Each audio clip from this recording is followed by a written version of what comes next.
It's a film about busking.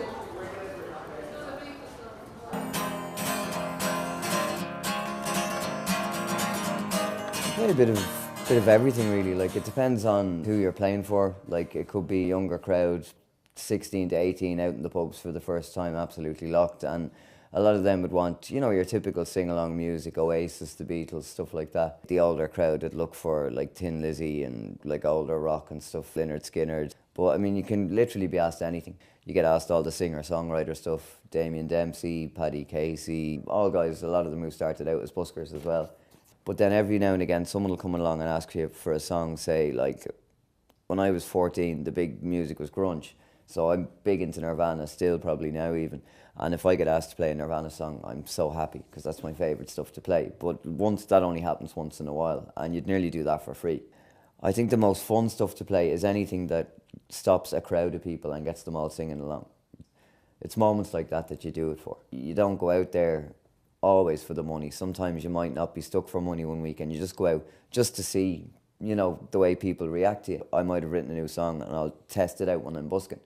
And if people stop and give me money for it and ask who wrote it, then I know it's got potential as a song. So it's also a good place to, you know, test your own stuff, as well as to make money off other people's music, you know, without having to pay them royalties.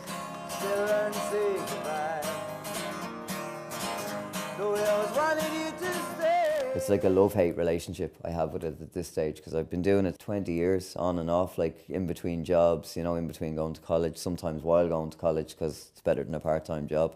Or at least it was, up until a few years ago. I had a period in my life where I was very down on my luck, and I had no musical instruments at all. I didn't even have a little electronic keyboard to mess around with, or a harmonica to play, or anything. During those few months, I'd had to sell up a lot of my old instruments because I was under huge financial strain at the time. I pawned that one, which I have for 20 years. It's the first guitar I ever bought. But I got it back, thank God. The rest of it was all gone out of the pawn shop when I went back, but I got that back. Your man couldn't sell that. When I eventually went back and got it, it was like, you hear war veterans, when they've lost a leg, talking about phantom pain. They're scratching the leg that's not there anymore, and they'd swear blind the itch is there. And that's what I felt like when I got the guitar back. I felt like a limb that I'd been missing for months had been given back to me. I made a decision when I got that back that no matter what happened in my life, if I had to get rid of instruments again, or if I was forced into a situation where I had to sell up my possessions or whatever, that I'd never let that go, and I haven't let it go since. It's like an extension of my two arms, an extension of who I am as well. If you have a passion or a fire in your belly about something that you love, if you cut yourself off from that, it won't sit right with you, you know, and it's like expecting to be fine if you cut off your air supply.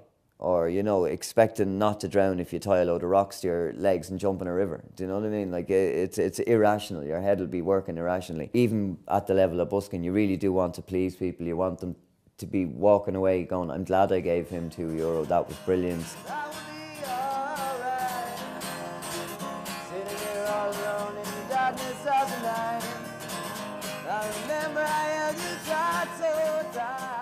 When it comes to something you're passionate about, if somebody says they like it, then, you know, it's like getting a gold medal at the Olympics, I'd imagine, or something, you know? Like my dad told me when I was a kid that if you can find a job that you love doing, you never work a day in your life. And it doesn't feel like work. We have permission, like, I tell you what, it's one of my own, you see, for the film, but I'll do a Beatles one after.